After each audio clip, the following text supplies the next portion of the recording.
1254 Nah, berdirinya dari sini saya akan sedikit menjelaskan kronologi kekhalifahan Bani Abbasiyah. Nah, Bani Abbasiyah adalah dinasti Islam ketiga setelah Umayyah yang berpusat di Baghdad dan terkenal pada zaman itu sebagai zaman kemasan peradaban Islam. Nah, berdirinya Bani Abbasiyah itu pada tahun 750 Masehi. Nah, sebelum berdirinya Bani Abbasiyah itu diakhiri dengan masa Umayyah. Nah, banyak tuh muncul ketidakadilan dari berbagai kelompok, salah satunya yaitu Syiah, keturunan Abbas, paman Nabi, dan kaum Mawali. Nah, mereka itu merasa diperlakukan tidak adil, lalu mereka itu menyatukan kekuatan untuk membentuk sebuah gerakan yang bernama Dakwah Abbasiyah. Nah, salah satu tokoh penting dalam dakwah ini adalah Abu Muslim Al-Khurasani. Nah, beliau juga pernah memimpin pemberontakan di Khorasan Persia. Nah, berdirinya Abbasiyah itu pada tahun 749 sampai 750 itu ada pasukan Bani Abbasiyah itu berhasil mengalahkan pasukan Umayyah. Nah, pertempuran besar itu menjadi salah satu titik terakhir kekuasaan Umayyah di timur.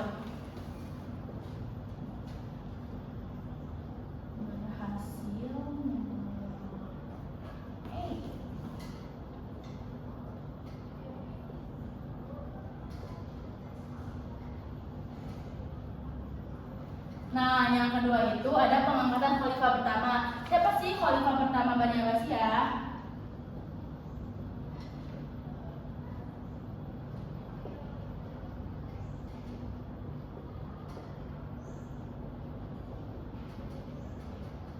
Nah, khalifah pertama Bani Abbasiyah adalah As-Sofa atau nama lengkapnya Abdullah bin Muhammad. Nah, yang ketiga itu ada pemindahan pusat pemerintahan.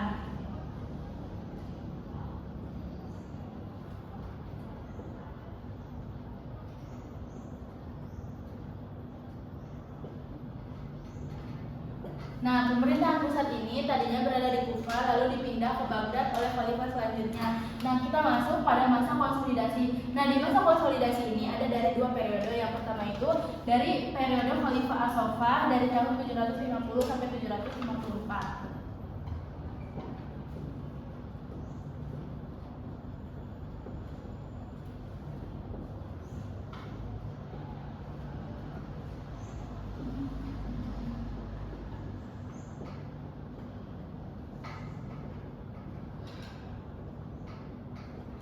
Nah, di periode ini beliau berfokus untuk mensterilisasi sisa-sisa loyalis Bani Umayyah.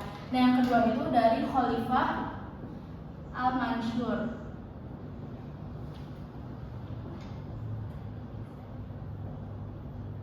Dari tahun 754 sampai 775.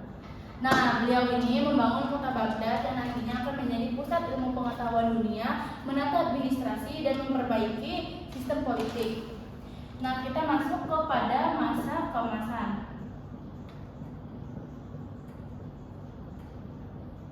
Nah, di masa keemasan ini Bani Abbasiyah itu berhasil mencapai puncak kejayaan.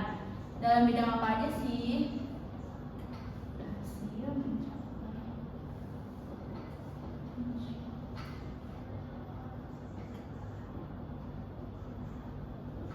Dalam bidang ilmu pengetahuan, sastra, filsafat, kedokteran, matematika, dan perdagangan. Nah, di masa keemasan ini ada salah satu khalifah kelima dari Bani Abbasiyah yang pada saat itu beliau dikenal sebagai figur terbesar dan pemimpin terbaik pada masa itu, sehingga masa itu seringkali disebut sebagai zaman keemasan Islam atau Islamic Golden Age. Siapa sih nama khalifah tersebut? Nah, nama khalifah tersebut yaitu Khalifah Harun al-Rashid.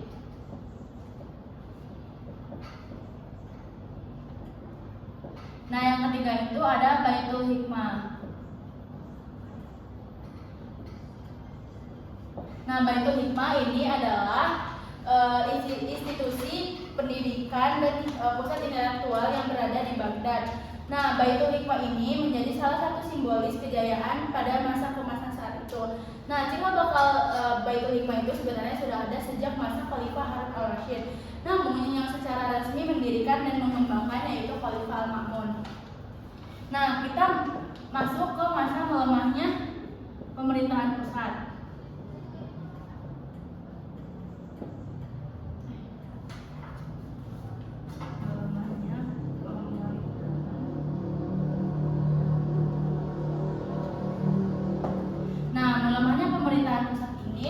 bertahap dan terjadi selama berabad-abad. Bukan hanya karena satu faktor, tetapi ada 5 faktor utama yang menjadi penyebab melemahnya pemerintahan pusat. Nah, yang pertama itu ada konflik antar saudara.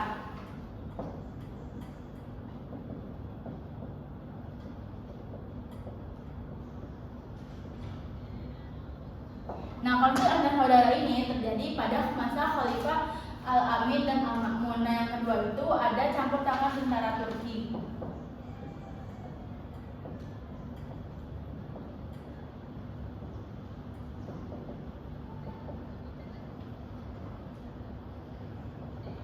Nah, pasukan Abbasiyah itu awalnya mengandalkan dukungan Persia, namun untuk mengimbangi ini Persia yang terlalu kuat, sehingga khalifah di sana itu membentuk tentara bayaran yang didominasi oleh didominasi oleh budak-budak militer Turki. Nah, yang ketiga itu ada krisis ekonomi dan keuangan.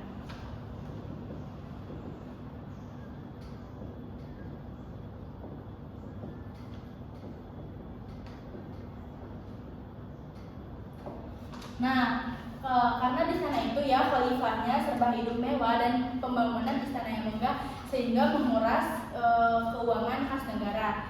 Nah, yang kedua itu ada beban pajak. Nah, karena di sana itu adanya kenaikan pajak, jadi masyarakat di sana itu selalu melakukan pemberontakan dan perpindahan penduduk yang merusak basis ekonomi pertanian. Nah, yang ketiga itu ada korupsi, karena pada saat itu korupsi itu sangat merajalela di kalangan para pejabat pemerintahan. Nah, yang keempat itu ada munculnya dinasti otonom.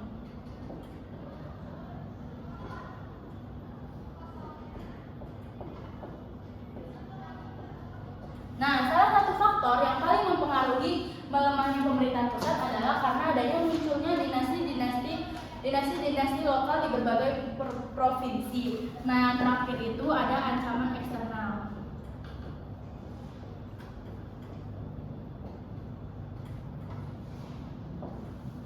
Nah, serangan dari luar itu semakin memperparah keadaan. Serangan tentara salib dari Eropa mengalahkan kontrol wilayah di Syam, dan tentara Mongol yang dibawa kepemimpinan Kulabuhan berhasil menjarah Baghdad dan membunuh Khalifah Al-Musta'sim dan secara resmi mengakhiri kekhalifahan Bani Abbasiyah. Mungkin cukup sekian yang bisa saya sampaikan. Wassalamualaikum warahmatullahi wabarakatuh. Ini 8. Sumpah. Semangat. Besok kalian pulang kan? Iya. Jangan lupa. Kamu nggak apa-apa?